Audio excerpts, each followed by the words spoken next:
우리 사도신경으로 신앙 고백 드리겠습니다.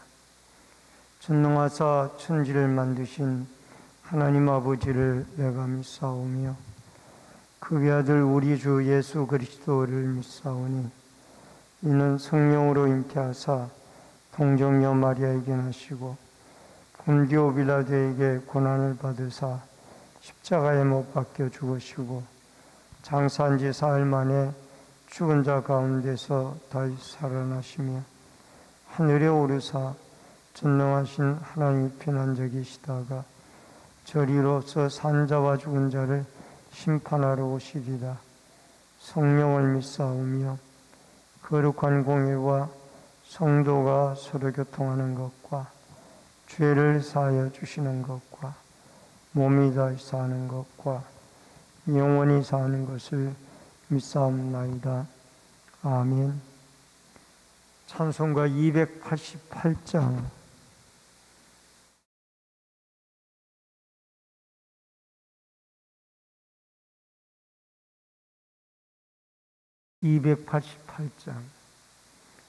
예수를 나의 구주 삼고 성령과 피로써 거듭나니 이 세상에서 내 영혼이 하늘의 영광 누리도다. 이것이 나의 간증이요 이것이 나의 찬송일세. 나 사는 동안 끊임없이 구주를 찬송하리로다. 온전히 주께 맡긴 내 영 사랑의 음성을 듣는 중에 천사들 왕래하는 것과 하늘의 영광 보리로다. 이것이 나의 간증이요 이것이 나의 찬송일세. 나 사는 동안 끊임없이 구주를 찬송하리로다. 주 안에 기쁨 누림으로 마음의 풍랑이 잔잔하니 세상과 나는 간곳 없고 구속한 주만 보이도다. 이것이 나의 간증이요 이것이 나의 찬송일세. 나 사는 동안 끊임없이 구주를 찬송하리로다. 아멘. 하나님의 말씀은 마태복음 1장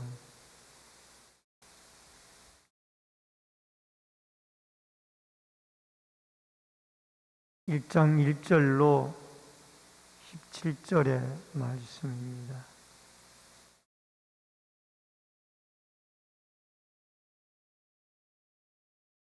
마태복음 1장 1절로 17절의 말씀. 아브라함과 다윗의 자손 예수 그리스도의 계보라.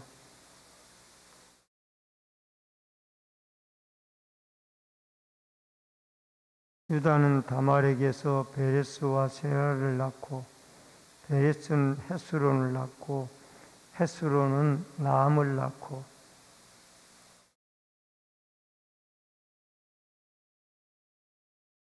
살몬은 라합에게서 보아스를 낳고 보아스는 룻에게서 오벳을 낳고 오벳은 이새를 낳고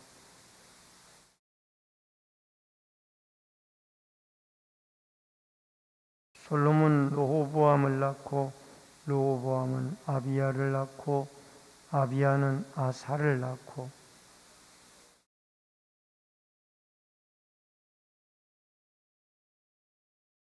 우시야는 요담을 낳고 요담은 아하스를 낳고 아하스는 히스기야를 낳고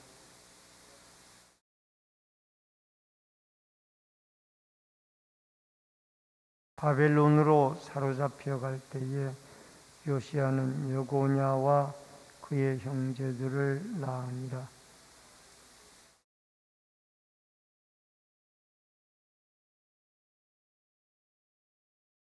스룹바벨은 아비웃을 낳고 아비웃은 엘리야김을 낳고 엘리야김은 아소르를 낳고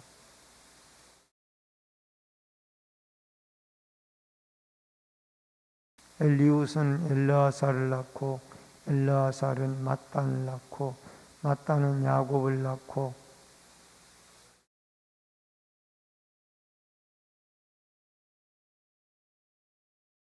그러므로 모든 대수가 아브라함부터 다윗까지 14대요. 다윗부터 바벨론으로 사로잡혀 갈 때까지 14대요. 바벨론으로 사로잡혀 간 후부터 그리스도까지 14대더라. 아멘.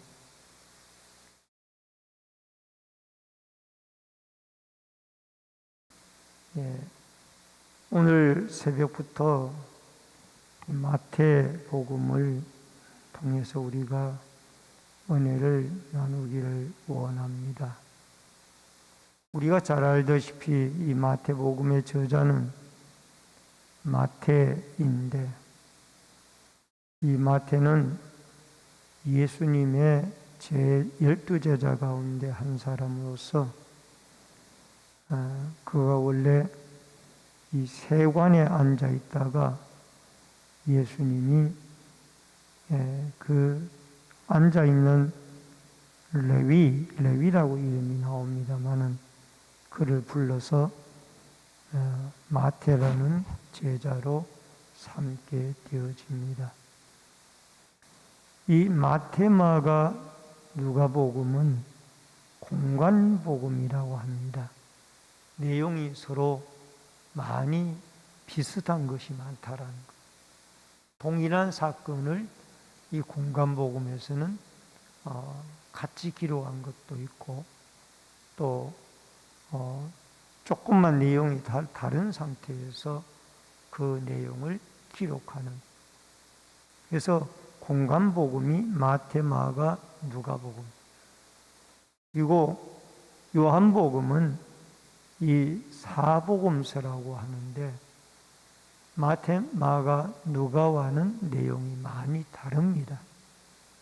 똑같이 예수님의 생애를 다룹니다마는 그래서 이 공관복음을 우리 마태, 마가, 누가 그 중에 신약성경 27권 가운데 가장 먼저 나오는 책이 바로 마태복음입니다. 이 마태복음은 이 유대인의 관점에서 예수 그리스도를 증거하고 있습니다. 이 유대인들을 중심으로 이 마태복음이 기록이 되어져 있다. 그렇게 이해를 하시면 좋을 것 같습니다. 그래서 마태복음 1장 1절로 17절 예수 그리스도의 계보라. 이 계보라는 이 말이 중요합니다. 조금 후에 설명을 좀 해드리겠습니다만은 아브라함부터 다윗까지 1절로 6절에 보면은 14대가 기록이 되어져 있습니다. 여러분, 이 마태복음에 이 족보를 아브라함부터 이렇게 요약해서 기록을 해놓은 것을 계보라고 하는데 그 목적은 예수 그리스도께서 역사 가운데 혈통을 중요시 여기는 유대인들에게 혈통을 따라 아브라함과 다윗의 혈통을 따라 예수님이 이 땅에 오셨다라는 것을 말씀을 하고 있습니다.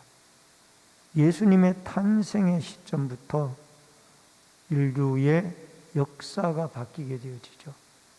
예수님이 오시기 이전을 우리는 주전이라고 그러고, 예수님이 오신 이후를 주후라고 해서 올해가 2023년이면은 예수님이 오신 기점을 중심으로 우리가 2023년이 되어졌다라고 그렇게 계수를 해 나가고 있습니다.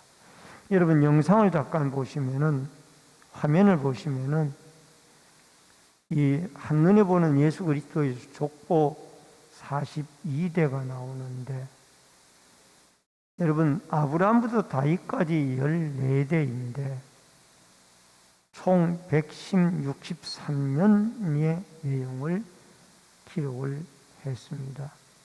근데 그 가운데 실제적으로 이 성경에 나온 대수에 보면은 7대까지는 남까지는 나와 있는데, 그 다음에 8대, 9대, 10대,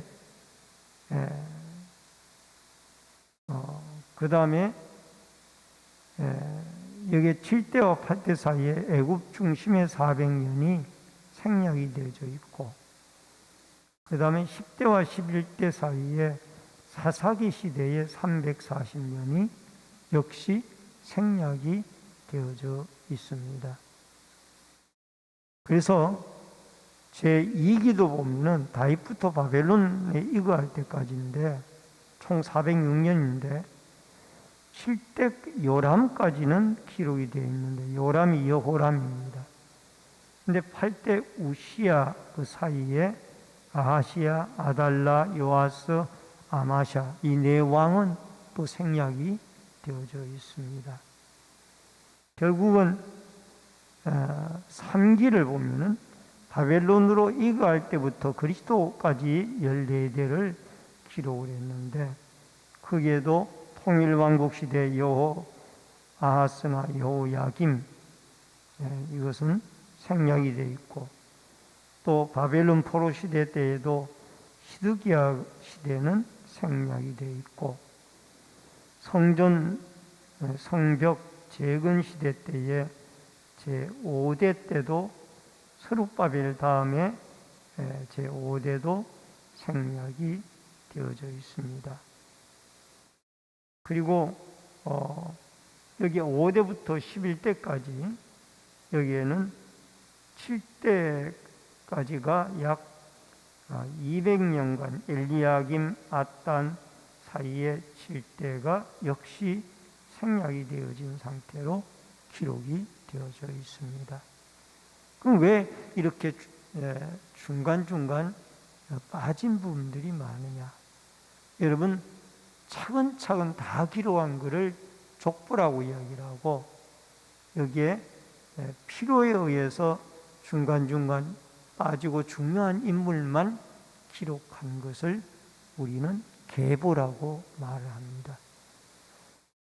이렇게 중간중간 빠뜨린 이유는 예수 그리스도의 계보 가운데 가장 중요한 인물인 아브라함과 다윗, 그 특히 다윗의 히브리 문자 이름이 바로 14이라는 이름이 단어를 맞추면 나옵니다.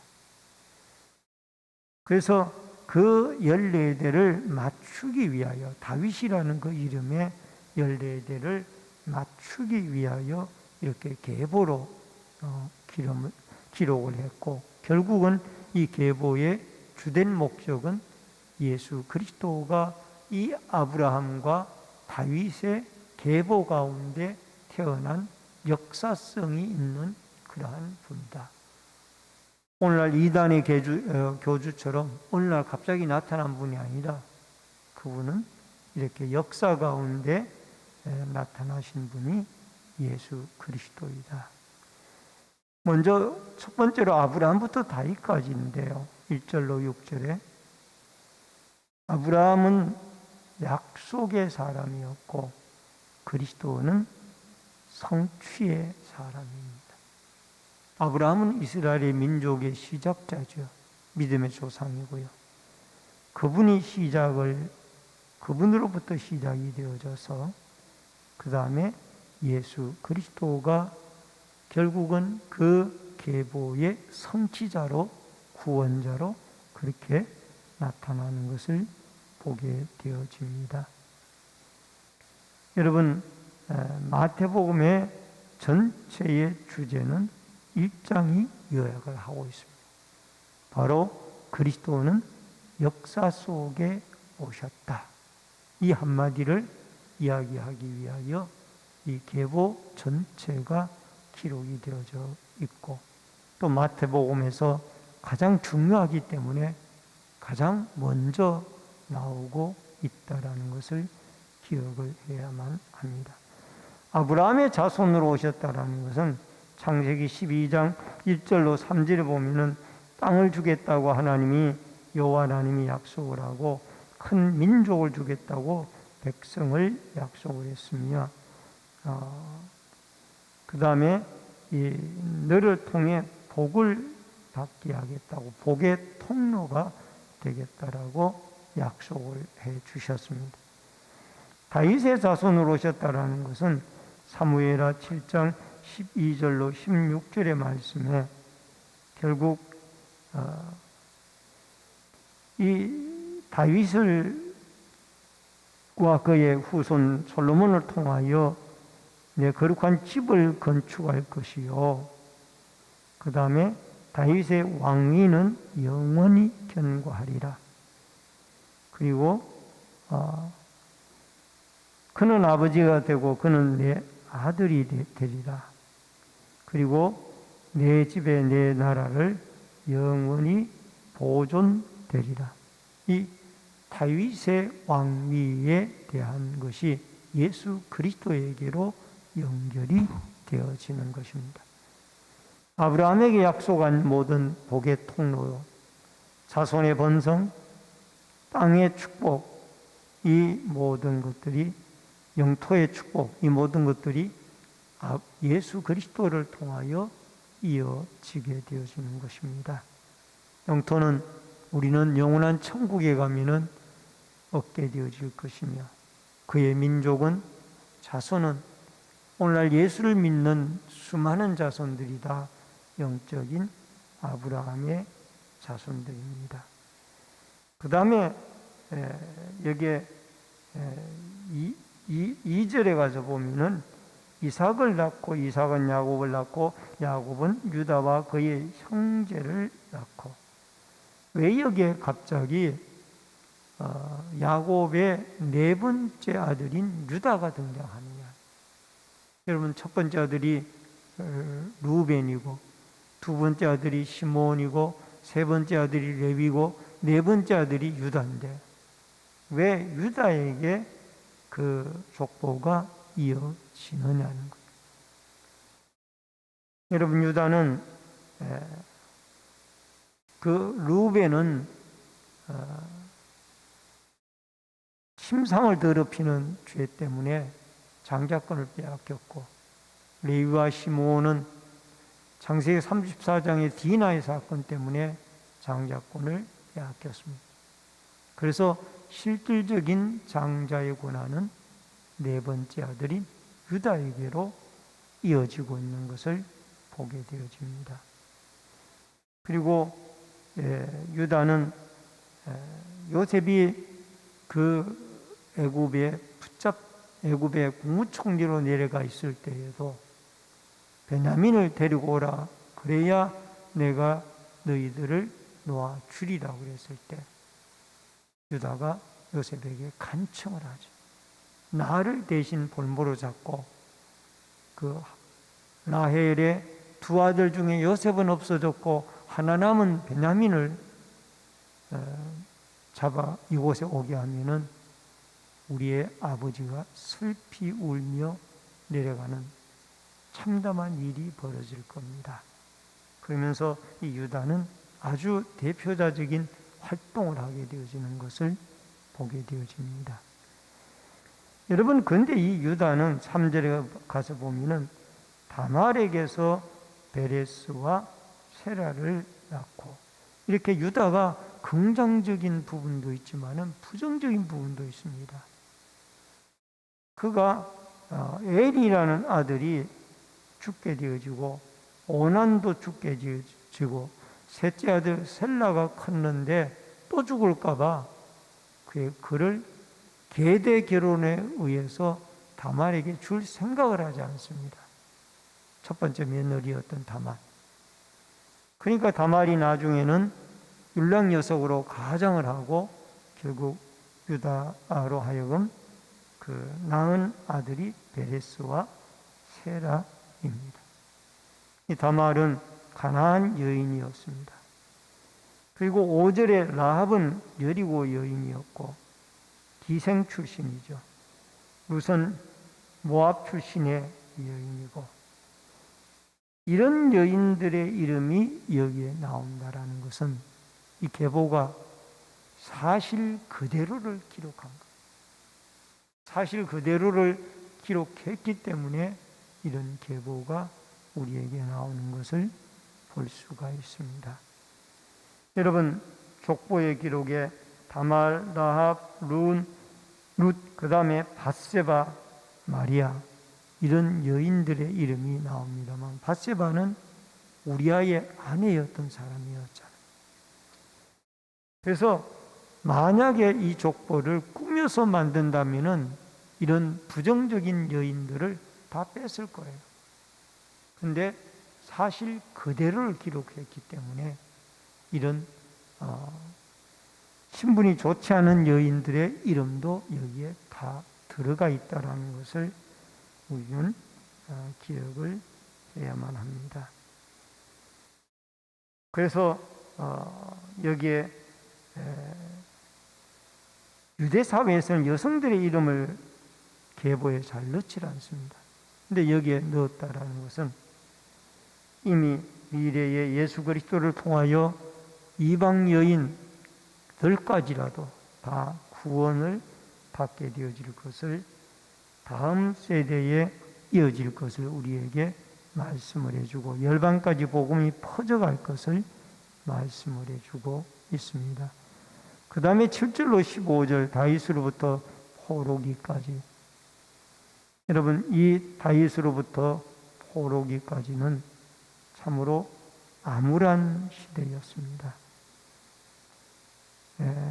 여기에 다윗은 우리아의 아내에게서 솔로몬을 낳고, 다윗의 아내란 말을 절대 안 합니다.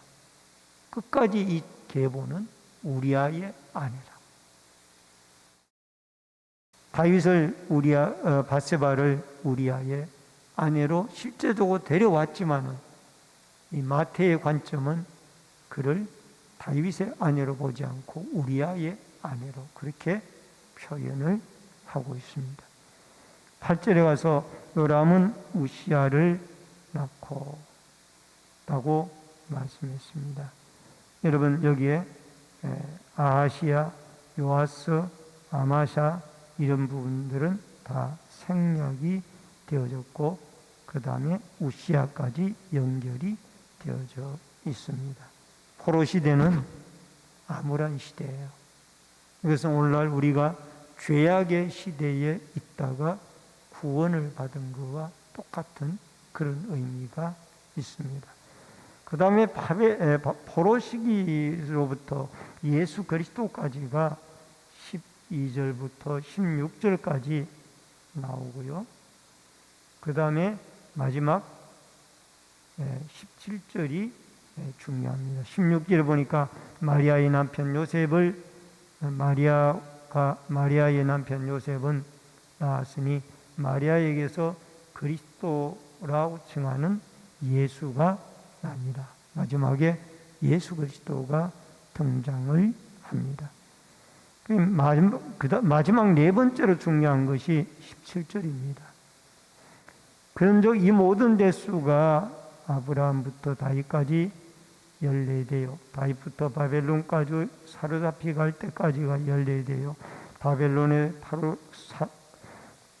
사로잡혀간 후로부터 그리스도까지가 14대더라.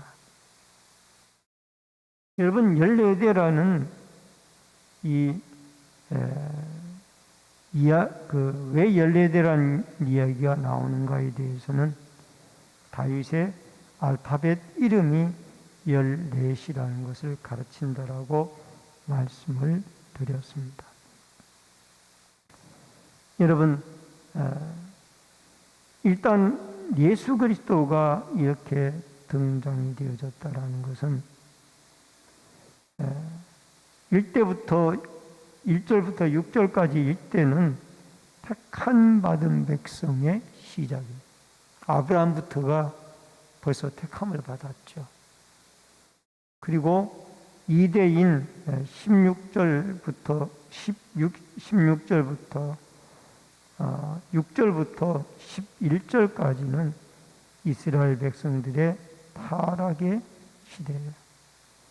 그리고 3대인 12절부터 16절까지는 바벨론 포로로 붙잡혀가게 되어졌던 시대를 말하고, 붙잡혀갔다가 예수 그리스도까지의 계보는 결국 바벨론 포로에서